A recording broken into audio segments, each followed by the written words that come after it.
नमस्कार, आप देख रहे हैं 4 PM और मैं हूं आपके साथ सिमरन। दोस्तों, क्या हुआ जब आधी रात को मोदी को जारी करना पड़ गई रील और कैसे उन्होंने विक्टिम कार्ड खेल के एक नया नैरेटिव सेट करने की कोशिश की, लेकिन कैसे विपक्ष ने प्रधानमंत्री मोदी को आईना दिखा के उन्हीं की भाषा में उनको जवाब दिया है। दोस्तों, जिस प्रधानमंत्री मोदी को नीट पेपर लीक और छात्रों पर बर्बरता करवाने के लिए जेन जी से हाथ जोड़ के माफी मांगनी चाहिए थी, उल्टा वही जेन जी को माफ करते हुए नजर आए हैं। दरअसल रीलबाज प्रधानमंत्री मोदी के इंस्टाग्राम पे एक नई रील सामने आई है जिसमें वो ये कह रहे हैं कि छात्र आंदोलन के दौरान कुछ युवाओं ने उन्हें और उनकी दिवंगत मां को अपशब्द कहे हैं, लेकिन वो उन बच्चों को माफ करना चाहते हैं।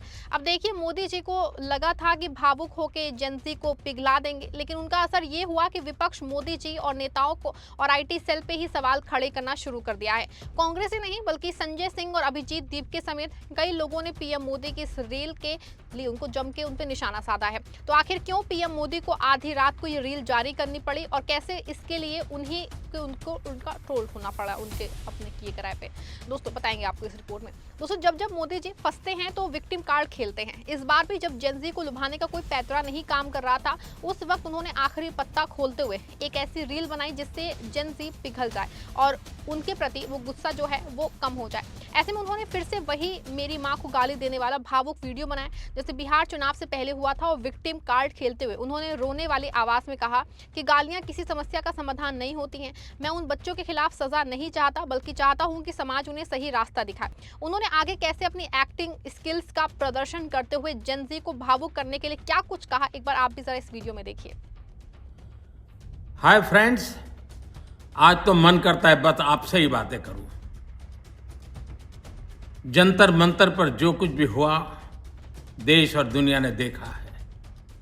कुछ शरारती बच्चों ने भद्दी भद्दी गालियां बोली।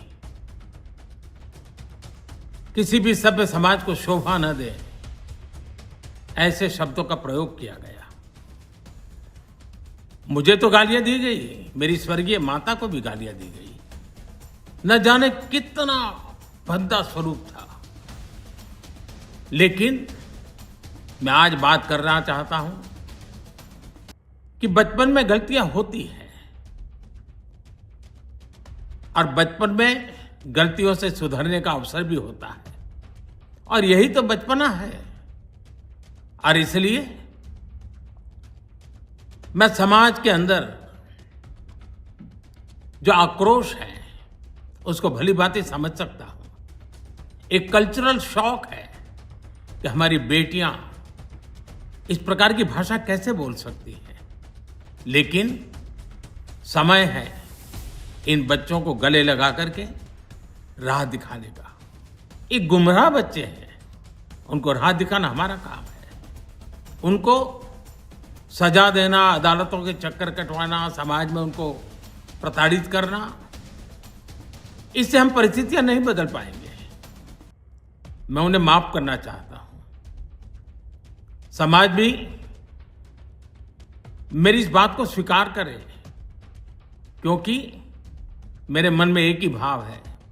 कभी कभी दांतों तले हमारी जीभ आ जाती है, खून निकल आता है, लेकिन हम दांत तोड़ते नहीं है, क्योंकि दांत भी हमारे हैं, जीभ भी हमारी है, बच्चे भी हमारे हैं। उन्हें राह दिखाना हमारा काम है।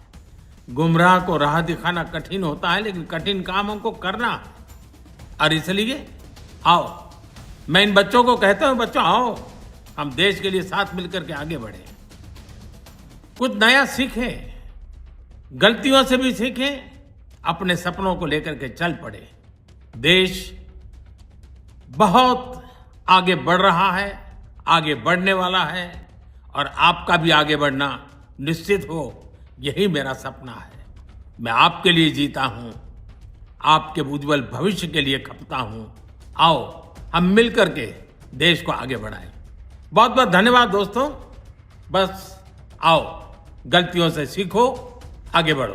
दिल्ली के जंतर मंतर पे नीट परीक्षा धांधली के खिलाफ हुए विरोध प्रदर्शन के दौरान प्रधानमंत्री नरेंद्र मोदी के खिलाफ की गई अमर्यादित टिप्पणी का मामला तूल पकड़ता नजर आ रहा था। इस विवाद के बीच नोएडा के एक्सप्रेसवे थाने में रुचिका सिंह का नाम सामने आया, जिसके खिलाफ जंतर मंतर पे नीट प्रदर्शन के दौरान प्रधानमंत्री के खिलाफ कथित तौर पे आपत्तिजनक टिप्पणी करने के आरोप में 0 एफआईआर दर्ज की गई।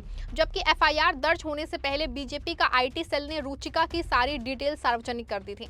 यही नहीं, उनके जैसी और लड़कियों पर भी आरोप लगा के उन्हें घेरने की कोशिश की गई। वहीं रुचिका ने एफआईआर दर्ज कर इतना दबाव बनाया गया उस पे कि उसको एक वीडियो जारी करके माफी मांगनी पड़ गई। इसके बाद मोदी जी सामने आते हैं और घर में बड़े बुजुर्ग की तरह सबको माफ कर देते हैं। मतलब पहले बीजेपी आईटी सेल ने छात्र आंदोलन में हिस्सा लेने वाली लड़कियों को एक्सपोज करने के नाम पे उन्हें बदनाम किया, उनकी प्राइवेसी पब्लिक करके उनकी जान खतरे में डाली, फिर उन पे दबाव बनाने के लिए एफआईआर दर्ज कराई, गोदी मीडिया पे डिबेट कराई, फिर प्रधानमंत्री जी उन्हें माफ करते हैं और खुद महान बन जाते हैं।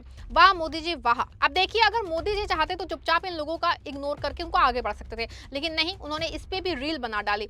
उन्होंने आंदोलन में कई लड़कियों की गाली तो सुन ली, लेकिन संसद मार्च में उनके साथ किस तरह से बर्बरता हुई वो उन्हें नहीं दिखाई दी। क्या उन्हें उसके लिए नहीं उन लड़कियों से माफी मांगनी चाहिए थी? अब देखिए, जैसे ही मोदी जी की ये रील सामने आई है, विपक्ष ने पलटवार करके निशाना साधना शुरू कर दिया है। कांग्रेस के मीडिया एवं प्रचार विभाग के प्रमुख पवन खेड़ा ने एक्स पे पीएम मोदी के वीडियो को साझा करते हुए लिखा कि लो कर लो बात, देश उनसे माफी मांगने को कह रहा है, इन्होंने देश को माफ कर दिया।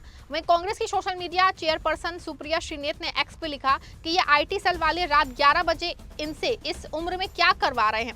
मोदी कह रहे हैं कि किसी भी सभ्य समाज में गालियों की जगह नहीं होती, तो कांग्रेस की विधवा जर्सी गाय 50 करोड़ की गर्लफ्रेंड मुजरा क्या है? एक से बढ़ के एक घटिया गालीबाजों को फॉलो करते हैं, पहले वो बंद कीजिए। इसके साथ ही छात्र संगठन आइसा ने एक एक्स पे लिखा कि जो सरकार देश को बच्चों के प्रति करुणा का उपदेश देती है, उसे समझना चाहिए कि आखिर क्यों एक 15 वर्षीय बच्ची को आपके आईटी विभाग द्वारा सार्वजनिक रूप से निशाना बनाए जाने के बाद माफीनामा अपलोड करना पड़ा। मोदी जी, करुणा कोई जनसंपर्क का काम नहीं है, ये वो है जो कैमरे बंद होने पे किया जाता है। वहीं कॉकरोच जनता पार्टी के संस्थापक अभिजीत दीपके ने वीडियो जारी करते हुए सवाल पूछा कि क्या उन आईटी सेल के लोगों के खिलाफ भी एफआईआर दर्ज होगी जिन्होंने पिछले कई वर्षों से महिलाओं के खिलाफ सबसे अभद्र और अपमानजनक भाषा का इस्तेमाल किया है। हेलो एवरीवन, मैंने अभी देखा कि एक लड़की के ऊपर गाली देने के लिए केस किया गया है। तो एक बात तो ये है कि अगर आप केस कर रहे हो गाली देने के लिए, तो उन बीजेपी के आईटी सेल पर कब केस किए जाएंगे जो इतने सालों से लड़कियों को गंदी गंदी गालियाँ ऑनलाइन दे रहे थे, क्या क्या शब्द इस्तेमाल नहीं कर रहे थे वो लड़कियों के लिए, कहीं से भी वो इज्जत नहीं कर रहे थे लड़कियों की, और वो लोग प्राउडली अपने बायो में लिखते थे फॉलोड बाय पीएम मोदी। ऐसे लोगों ने लड़कियों को गंदी गंदी गालियाँ दी है, उनके ऊपर केस कब होंगे? और बात बस बीजेपी आईटी सेल तक नहीं है, इनके मेंबर ऑफ पार्लियामेंट जो है रमेश बिधूड़ी जी, उन्होंने किन शब्दों का इस्तेमाल किया था एक फेलो मेंबर ऑफ पार्लियामेंट के लिए सबको याद है। यूपी के जो सीएम है योगी आदित्यनाथ, उनका एक वीडियो भी आया था जहाँ पर जो एएनआई का कैमरा पर्सन था उसके लिए भी उन्होंने गालियाँ दी थी। तो ये क्या चल रहा है? इस देश में दो कानून चल रहे हैं क्या? यूथ के लिए एक अलग कानून है और बीजेपी और उनके नेताओं के लिए अलग कानून है।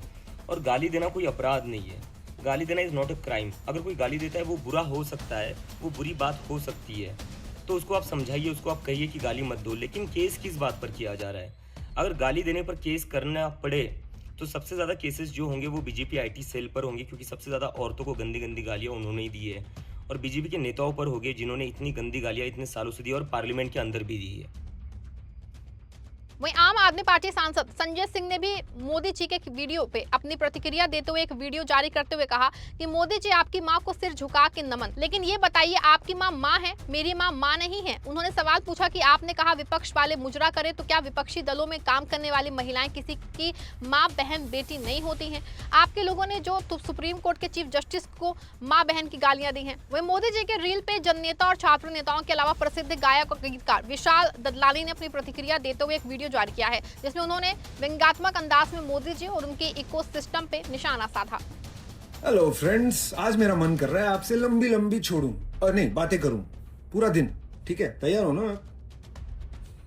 क्योंकि मतलब टीयर गैस बरसा तो क्या हुआ, लाठियां पड़ी तो क्या हुआ, गोलियां पड़ी तो क्या हुआ, पैलेट गन चले तो क्या हुआ, लेकिन गाली।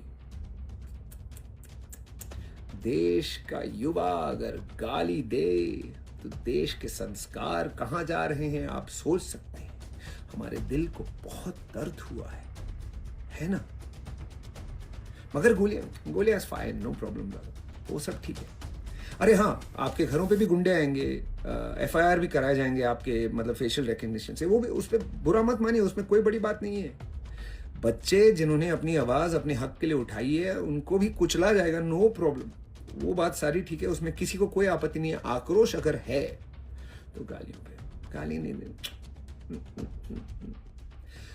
अच्छा, कुछ लोगों को लगा कि आक्रोश इस बात का है कि पेपर लीक हुए, लोगों के करियर बर्बाद हुए, 20 स्टूडेंट्स ने सुसाइड कमिट कर लिया, जो उनके पेरेंट्स ने मेहनत मशक्क़त की थी उन्हें एग्ज़ाम करवाने की, वो सारा पानी में बह गया। लेकिन उस बात पे आक्रोश नहीं है, गालियाँ, और गालियाँ खास करके ये कि बेटियाँ गालियाँ दे रही हैं।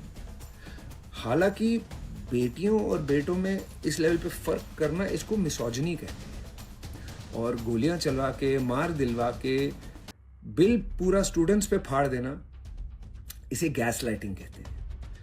तो मैं सिर्फ एज अ फ्रेंड आपको एडवाइस दे सकता हूँ कि घमंड कम कीजिए, PR कम कीजिए, और वो गंदे रील्स जो बना रहे हैं आप लोग, वो प्लीज़ बनाना बंद कीजिए। भगवान के लिए कोई अच्छा स्क्रिप्ट राइटर रख लीजिए प्लीज़। ये क्या है, और कैसे कैसे एक्टर हैं, कितने पालतू रखे हैं आपने, उनको यूज़ कीजिए।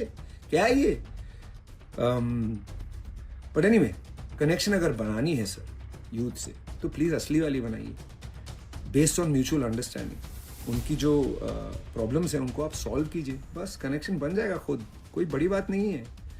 ये जो देश का युवा है ना, सच में बहुत मतलब प्यार से भरे हुए लोग हैं। आप ये प्रोटेस्ट में देखिए, हंसी मजाक में पूरा प्रोटेस्ट किया है सर, ठीक है।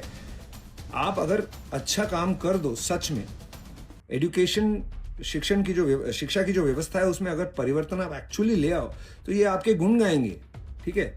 ये सब जो बकलोलियत चल रही है सर, इसको बंद करो। ये क्या है यार, how much time do you have, ठीक है। अच्छा सा कुछ करते हैं sir, let's rock and roll. Sorry, संस्कार अनुसार जय हिंद, और रॉकिए और रोलिए। दोस्तों, इस पूरे मामले ने एक बार फिर से एक सवाल खड़ा कर दिया है कि आखिर देश की सबसे बड़ी जिम्मेदारी संभालने वाले प्रधानमंत्री से जनता क्या उम्मीद करती है। क्या जनता ये चाहती है कि वो हर विवाद पे भावुक रील बना के खुद को पीड़ित साबित करें, या फिर उन मुद्दों पे जवाब दे जिसकी वजह से लाखों छात्र सड़क पे उतरने को मजबूर हुए हैं। अगर अपशब्द गलत है तो फिर ये नियम सब पे बराबर लागू होना चाहिए। IT सेल के उन लोगों पे भी कार्रवाई होनी चाहिए जिन्होंने वर्षों तक महिलाओं, विपक्षी नेताओं और पत्रकारों के खिलाफ अभद्र भाषा का इस्तेमाल किया है। लेकिन अगर कानून और नैतिकता से विरोध करने वालों के लिए ही है तो सवाल उठना लाजमी है। यही वजह है कि मोदी जी की इस रील से सहानुभूति मिलने के बजाय नए सवाल खड़े हो गए हैं। इस पे आपकी क्या राय है, कमेंट में जरूर बताइएगा। वीडियो को लाइक शेयर भी करिएगा।